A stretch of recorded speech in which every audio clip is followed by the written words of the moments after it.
అప్పుడు దాకా మనం మాట్లాడుకుందాం, అందరూ కూర్చున్న అప్పుడు దాకా. ట్రైలర్ ఎలా ఉంది? మీ అందరికీ నచ్చింది? నేను ఇంకా చూడలేదు. అభిషేక్ గారు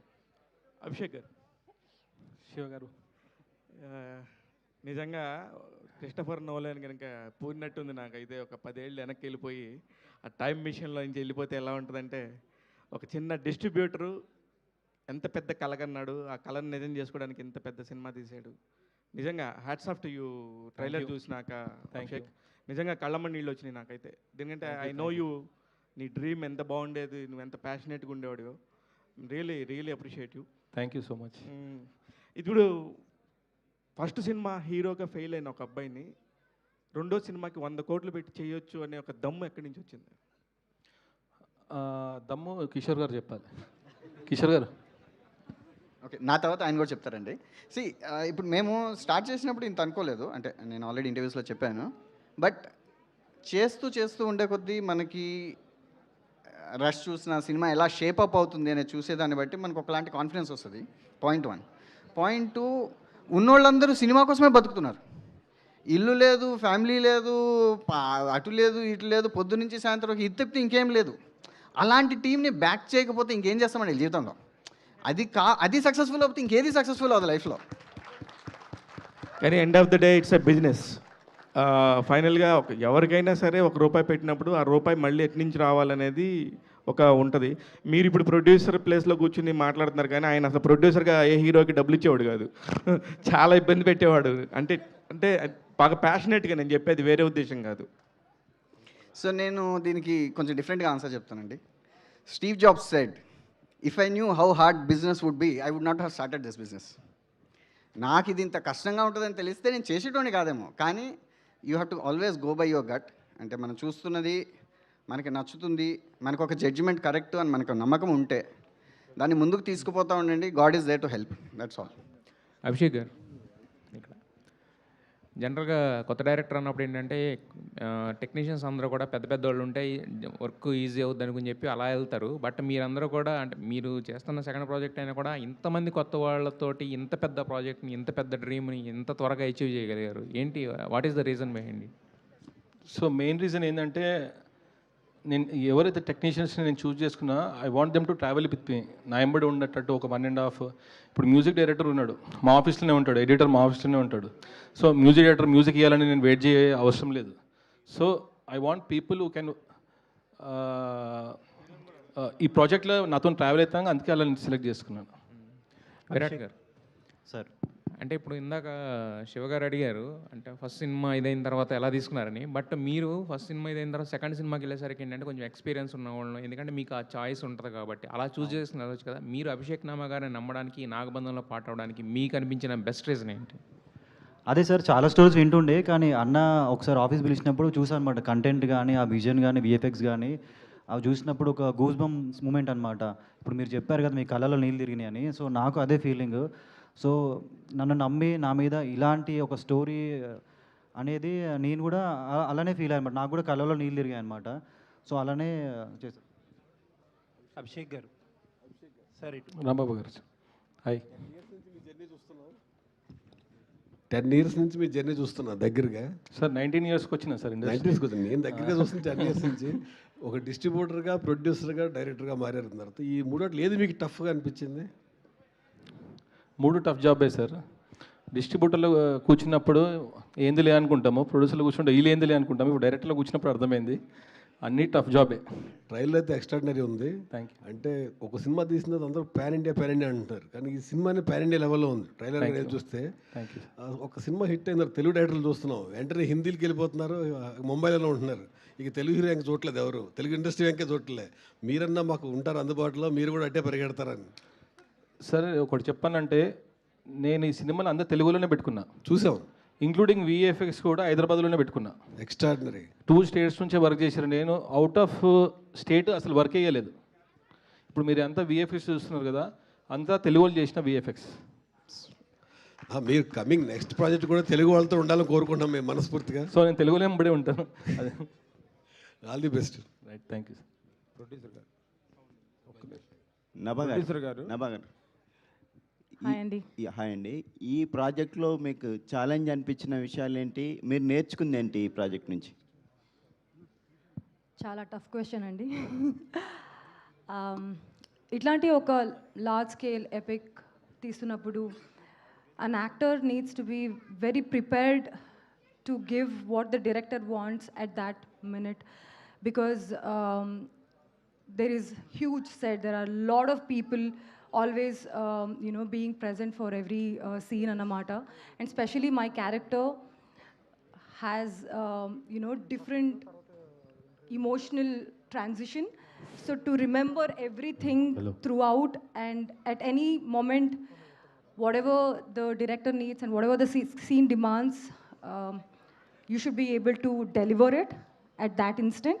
So I think that was something very challenging, and that also something I learned. Endukante every movie is different, and especially when you're shooting something of this scale, you have to be on your toes, you have to be present, you have to be aware, and you should be the best in every shot. That's something I learned. Yeah. ఈ సినిమాకి మిమ్మల్ని హీరోయిన్గా అనుకున్నప్పుడు అభిషేక్ నామని అడిగారు కానీ నేనే ఎందుకు అనే క్వశ్చన్ ఏమైనా వేసారా? అడగట్లేదు, ఇప్పుడు అడగాలి. సో సినిమా అయిపోయింది, కానీ నన్ను అనుకోవడం I feel very grateful, because to work with this team was wonderful. 1.5 years journey చేస్తున్నాము, ఒక బ్యూటిఫుల్ రిలేషన్షిప్ పెరిగింది మన మధ్యన. To just meet everybody is very joyful అన్నమాట, and to have created something beautiful like this with these beautiful set of creative people was very joyful. So నన్ను అనుకోవడం నాకు చాలా హ్యాపీగా ఉంది. ఎందుకు అని ఎప్పుడు అడగట్లేదు. యాక్చువల్లీ యూ షుడ్ థ్యాంక్ మీ, ఎందుకంటే డైరెక్టర్ గారు కొంచెం క్రెడిట్ తీసుకొచ్చా. మొత్తం తీసుకొచ్చండి, మీదే సినిమా. మొత్తం అవసరం లేదులేండి, ఏదో కొంచెం. Thank you Nishita, thank you so much. Abhishek గారు, నిషిత గారు, అభిషేక్ గారు, అభిషేక్ గారు, నిశాంత్ గారు, హాయ్. హాయ్ అండి. సార్ ఫెంటాస్టిక్గా ఉంది, larger than life every frame కనిపిస్తుంది సినిమా. సార్ ఒక డిస్ట్రిబ్యూటర్గా చెప్పండి క్వశ్చన్, ఒక డైరెక్టర్గా ప్రొడ్యూసర్గా అన్నీ పక్కన పెట్టండి. ఈ సినిమాకి మీరు ఏదైతే చెప్తున్న బడ్జెట్ ఉందో, లేకపోతే బిజినెస్ కోసం మీరు కోట్ చేస్తున్న నెంబర్స్ ఏవైతే ఉన్నాయో అన్నీ కూడా ఒక డిస్ట్రిబ్యూటర్గా ఆ ప్రపంచంలో ఉన్న ఏ డిస్ట్రిబ్యూటర్ కన్నా చాలా అన్రియల్గా ఉన్నాయి. అసలు యాక్చువల్ నెంబర్స్ ఏంటి చెప్పండి. డిస్ట్రిబ్యూటర్లా చెప్పనా? డిస్ట్రిబ్యూటర్గానే చెప్పండి. సార్ ఇప్పుడు ఏ సినిమా గ్యారంటీ ఉంది సార్? ఏ సినిమా గ్యారంటీ ఉంది అంటే ఏ సినిమాకి గ్యారంటీ లేదు, బట్ ఒక డిస్ట్రిబ్యూటర్గా అంటే మీ ఫండమెంటల్స్ మీకు తెలుసు. నేనే శ్రీమంతుడు చేసినాను, నేనే బ్రహ్మోత్సవం చేసినాను. ఏది గ్యారంటీ ఉంది? ఆ రెండు ఎందుకు చేశారంటే దాని వెనకాల ఒక లాజిక్ ఉందిగా. లాజిక్ ఏ ఉండదు సార్ సినిమా, దానిలో లాజిక్ అసలు అంటే నేను అనే పాయింట్ అదే, ఈ సినిమాకి అసలు అటువంటి లాజిక్స్ అన్నీ కూడా సార్ ముందు ఒక మినిమం గ్యారంటీ అనే ఉంటుండే. ఇప్పుడు మనం ఏం చేస్తున్నామో దేనికి గ్యారంటీ లేదు. సరే దీని మీద బెట్టు పెడితే 100% వస్తుందా అంటే అది కూడా లేదు. ఇప్పుడు నాకు ఒక్క పెద్ద సినిమా చెప్పండి, ఇంతకుముందు అన్నారు కదా బడ్జెట్లు అది ఇది, ఒక పెద్ద సినిమా చెప్పండి రికవరీ అయిందని. ఏది అవ్వలేదా? అంటే మీరు సార్ మీకు ఇంకా మా నంబర్స్ బాగా తెలుస్తుంది కదా, మీరు డిస్ట్రిబ్యూటర్ కాబట్టి మీరు బాగా చెప్తారు కదా సార్. నిషిత గారు మీకు ఈ ప్రాజెక్టు ఫస్ట్ మీ దగ్గరికి వచ్చినప్పుడు అభిషేక్ గారు డ్రీమ్ అవ్వచ్చు, విజన్ అవ్వచ్చు, ఆయనకు ఉంటుంది, బియాండ్ ఇమాజినేషన్ ఆయన వెళ్ళొచ్చు. ఒక నిర్మాతగా మీకు ఎక్కడ కాన్ఫిడెన్స్, గట్ ఫీలింగ్ వచ్చింది ఇది ఖచ్చితంగా beyond limits, beyond the imagination cinema వస్తుంది అవుట్పుట్ అని? ఏ పాయింట్లో మీరు ఎక్కువ కాన్ఫిడెన్స్ని తీసుకోగలిగారు? అంటే ఫస్ట్ కలిసింది కిషోర్ గారు అండి, అభిషేక్ గారిని. సో అక్కడ ఆయన already strong pre production work చేస్తున్నారు, almost like 1 year sitting in the same room. చెప్పారు కదా ఫ్యామిలీ లేకుండా ఇక్కడ అందరు మొత్తం టీం అంతా అలానే బతుకుతుంది. So we could see that passion and ఖచ్చితంగా ఆ మనిషి డెలివర్ చేయగలడు అనే కాన్ఫిడెన్స్ కిషోర్కి వచ్చింది. అంటే నేను 10 years బ్యాక్ సాఫ్ట్వేర్ కంపెనీ పెట్టినప్పుడు right out of college I had 0 credentials. అప్పుడు మాలో ఏదో ఫైర్, మాలో ఏదో కసి చూసి మా investors came forward, invested in us. అదే ఫైర్, అదే కసి నేను ఈ టీంలో చూసా, కిషోర్ గారు చూశారు. So that gave us lot of confidence. And first schedule చేయంగానే ఆయన చెప్పిందెంత తీస్తుందెంత మొత్తం ఆ కాన్ఫిడెన్స్ లెవెల్ పెరిగిపోయింది. అట్లానే స్టోరీకి సపోర్ట్ చేస్తా అట్లా బడ్జెట్ పెరిగిపోయింది. అభిషేక్ గారు ఇలాంటి ఒక ప్రాజెక్ట్ రావాలంటే విజువల్ గాను ప్లస్ ముఖ్యంగా కెమెరామెన్ గ్రాఫిక్స్ ఈ రెండు పాత్ర చాలా ఇంపార్టెంట్. ఈ సినిమాకి వాళ్ళ కాంట్రిబ్యూషన్ గురించి ఒక డైరెక్టర్గా మీకు వాళ్ళ సపోర్ట్ గురించి. 100% డిఓపి గారిది సపోర్ట్ ఆల్వేస్. డిఓపి గారు కాదు, art director, DOP, all the technicians support లేని ఇంత పెద్ద సినిమా తీయలేమండి. ఫస్ట్ అందరూ దీనిలో జీవించేస్తేనే ఇట్లాంటి అవుట్పుట్ వస్తుంది. అభిషేక్ గారు సార్ ట్రైలర్ విజువల్ ఫీస్ట్ అద్భుతంగా ఉంది. Thank you. ఇప్పుడు మేము చూసిన ఈ విజువల్స్ అన్నీ ఫస్ట్ పార్ట్లో ఉంటాయా లేదంటే సెకండ్ పార్ట్లోకి ఏమన్నా ట్రాన్స్ఫర్ అవుతాయా? ఫస్ట్ పార్ట్లో సార్ ఇది. ఇంకా మీరు చూసింది ఖాళీ 50%.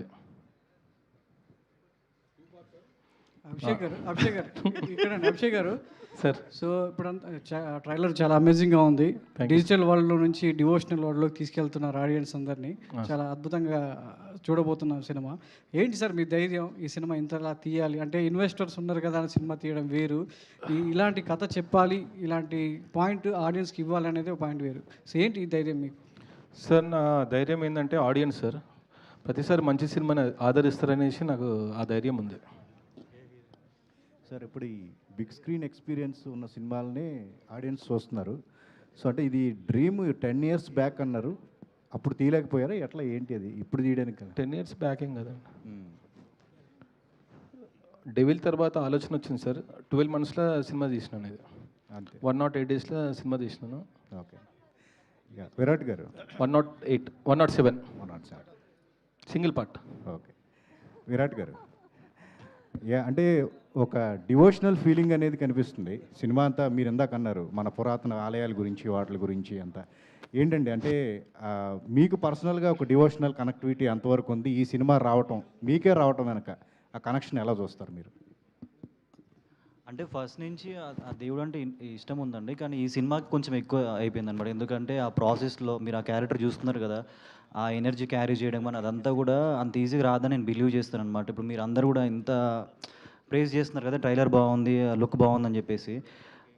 సో ఆ క్యారెక్టర్ కోసం బాగా దేవుని గురించి చదవడం కానీ బుక్స్ కానీ అదంతా చేసినప్పుడు ఆ ప్రాసెస్లో దేవుడికి చాలా దగ్గర అయ్యాయి అనమాట.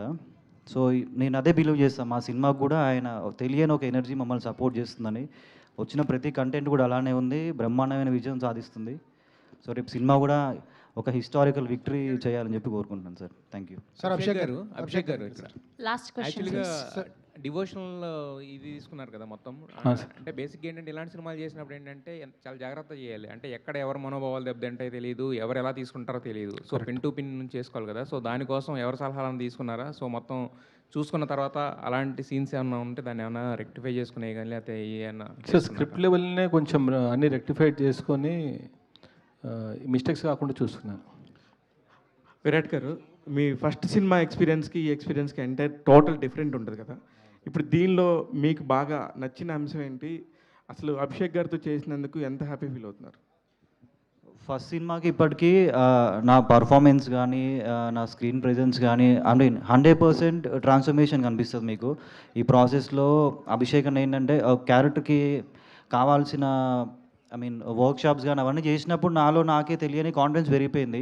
షూట్కి వెళ్ళినప్పుడు ఇంకా షార్ట్ అన్నప్పుడు వెళ్ళి చేస్తుండే ఆ కాన్ఫిడెన్స్ అదంతా చాలా బాగా యూజ్ అయింది సార్. సో ఒక యాక్టర్గా నన్ను నేను చాలా చాలా ఇంప్రూవ్ చేసుకున్నాను ఈ సినిమాతోటి. అంటే అప్పుడు కూడా ఆ సినిమాకి కూడా చాలా హైప్ వచ్చింది. ఫస్ట్ టైము ఒక కొత్త హీరోకి అంత హైప్ వచ్చిన హీరోలు చాలా తక్కువ మంది. నాకు తెలిసి బెల్లంకొండ సాయి శ్రీనివాస్ గారికి మీకు ఇద్దరికి మాత్రమే అంత హైప్ వచ్చింది. ఎందుకంటే అంత కొత్త హీరోలకి అంత హైప్ వచ్చింది. దాన్ని అనుకోకుండా బై మిస్టేక్ మిస్ఫైర్ అయి ఉండింది. ఇప్పుడు దీనికి సంబంధించి మీరు అందరూ కూడా అప్రిషియేట్గా పర్ఫెక్ట్గా ఉన్నారు మీ విషయంలో. అందుకని నేనేమంటున్నానంటే ఇప్పుడు దీనికి సంబంధించి ఎన్ని రోజులు కష్టపడ్డారు, ఎంత కష్టపడ్డారు, దానికంటే ఇది ఎంత బెటర్గా వచ్చింది అనేది మీ ఫీలింగ్? ఆ సినిమా ఫస్ట్ సినిమా ఎక్స్పీరియన్స్ అంతా వేరు సార్. కానీ లైఫ్లో మనం ముందుకెళ్తున్నప్పుడు ఒక మన గోల్ని మనం పెట్టుకున్నప్పుడు, టార్గెట్ పెట్టుకున్నప్పుడు మనం దానికి ఎంత హార్డ్ వర్క్ చేస్తామనేది ఈ సినిమాలో మీకు అనిపిస్తుంది. ఫిజికల్ ట్రాన్స్ఫర్మేషన్ ఎంత ఇంపార్టెంటో మెంటల్ ట్రాన్స్ఫర్మేషన్ కూడా అంత ఇంపార్టెంట్ అనమాట. ఎందుకంటే సెట్స్ పైన డే నైట్ షూట్ జరుగుతున్నప్పుడు పేషెన్స్ ఉండడం కానీ డైరెక్టర్ చెప్పి తీసుకోవడం కానీ, పర్ఫార్మెన్స్ ఎలా ఇవ్వాలి ఏంటి, డైరెక్టర్కి ఏం కావాలి ఏంటి అని అన్ని విధాలుగా చాలా హెల్ప్ఫుల్ అయింది సార్. సార్ అభిషేక్ గారు ఇక్కడ లాస్ట్ క్వశ్చన్ ప్లీజ్. సార్ బ్రహ్మ కమలం గురించి చాలా గొడవ జరిగింది ఇందా ట్రైలర్ చాలా బాగుంది. బట్ బ్రహ్మ కమలం పువ్వు అనేది సాధారణంగా దొరికేస్తుంది ఇప్పుడు హిమాలయాల్లో, ఇప్పుడు ఈజీ యాక్సెస్ అయిపోయింది. దాని గురించి బ్రహ్మకమలం అనేది మన దగ్గర ఉంటే నిజంగా ప్రపంచాన్ని జయించవచ్చా? అత్యంత శక్తులు ఉంటాయా నిజంగా ఉంటాయి? సార్ అది జూలై 3కి చెప్తా. ఎందుకంటే మాకు తెలిసిన రాంబాబు గారు ఇంట్లోనే ఉంది బ్రహ్మకమలం పువ్వు. సార్ ఇది మలయాళంలో పద్మనాభ స్వామి గురించి 3 సినిమాలు వచ్చినాయి ఇప్పటికి, అలాంటి నెట్ఫ్లిక్స్లో ఉన్నాయి. వాటికి అతీతంగా ఏం ఉండబోతుంది అంటే ఏం చెప్తారు? సార్ ఇది టోటల్ డిఫరెంట్ సబ్జెక్ట్. ఇది ఒక commercial cinema, action, commercial, mythology, ఒక ఆడియన్స్కి ఏం కావాలనో అన్నీ ఉంటాయి ఈ సినిమాలో. ఆ సినిమాకి ఈ సినిమాకి అసలు పొంతన లేదు. సార్ బ్రహ్మదేవుని చూపించారు, శైవులను చూపించారు, ఏంటి సార్ ఎంత వైష్ణవులు చూపించారు, ఎట్లా వెళ్ళిపోతుంది కదా, ఏ టర్న్ తీసుకుంటుంది? అంటే సృష్టిని నడిపించేది ముగ్గురే కదా, బ్రహ్మ, విష్ణు, మహేశ్వరు. ఈ ముగ్గురు ఉండాలని ముగ్గురిని పెట్టినాను. Super sir. Daksha hello sir, ఎలా ఉన్నారు? ఫైన్ అండి. అభిషేక్ పిక్చర్స్కి మీరు లక్కీ చార్మ్గా ఉన్నట్టున్నారు. సో ఈ సినిమాలో మీ క్యారెక్టర్ ఎలా ఉండబోతుంది? సో నేను ఇక్కడ ఫస్ట్లీ ఉండడానికి కారణం is Abhishek Nama sir. He's like a brother to me, he is a brother to me. And honestly మీరు నా క్యారెక్టర్ 3rd of July చూస్తారు, నేను కూడా నా క్యారెక్టర్ 3rd of July చూస్తాను ఫస్ట్ టైం. బికాజ్ ఆనెస్ట్లీ నేను ఆయనని బ్లైండ్గా ట్రస్ట్ చేసి every day I would go to the set. ఆయన ఏం చెప్తున్నారు, అది ఎన్ని డేస్ చేసాము, ఏమైనా సాంగ్ చేసామో ఏం క్యాల్కులేట్ చేయలేదు. ఆయన చెప్పారు దక్ష ఇది చేయాలి, నా బెస్ట్ నేను ఎలా చేయగలుగుతానో అలా చేశారు, అంతే. సో ఏం మీరు చూస్తారు, it's all him. Good luck. Thank you so much. And మీరు లక్కీ చామ్ అని చెప్పారు కదా, I hope that works out. Movie చాలా చాలా పెద్ద హిట్ అవ్వాలి అని నేను కోరుతున్నాను. ఆయనకి, మా ప్రొడ్యూసర్స్ గారికి, అందరికీ చాలా పెద్ద బ్లాక్ బస్టర్ రావాలి ఆన్ పాన్ ఇండియా లెవెల్, అదే కోరుతున్నాను నేను. Thank you. Thank you so much to all the media, thank you to all the audience. So July 3rd థియేటర్స్లో కలుసుకుందాం. Today our PROs are Vamsi Shekhar, event by Shreyas media, Bharat's #1 movie events and promotional company, Shravanti Chokkarapu signing off for today. Thank you so much.